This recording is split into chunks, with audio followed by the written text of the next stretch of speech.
তো আপনি কি করেন? জি, আমি স্টুডেন্ট। ইস, আচ্ছা।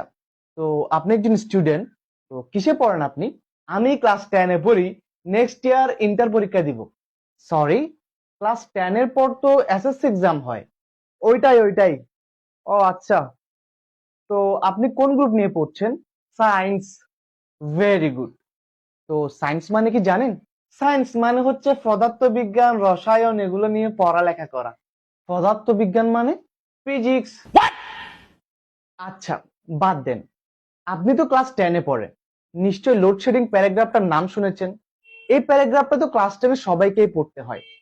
আপনি যদি একটু দয়া করে লোডশেডিং প্যারাগ্রাফটার কয়েকটা লাইন আমাদেরকে যদি শোনাতেন। ইয়া, why not? Load shedding means sometimes current come and sometimes current go. Again sometimes current come, again sometimes current go. Current come, current go, current come, current go, current come, current go, and it's continued. When we were a child, we enjoyed the load shedding because at that moment when current go, we don't study. But now we are adult, we don't enjoy the load shedding. It's totally disturbing. Just because of load shedding in operation theater, operational stop, patient shock, and patient got brain tumor. Wait, brain tumor ki? Brain stroke. After brain stroke, then suicide. And is not the ultimate solution. Get up.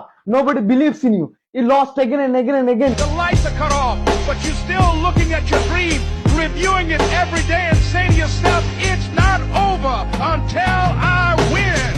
দাঁড়ান, আপনাকে আমি load shedding প্যারাগ্রাফটা বলতে বলেছি। আপনি গেলেন কেন? ও তাই তো, ভাই বাদ দেন।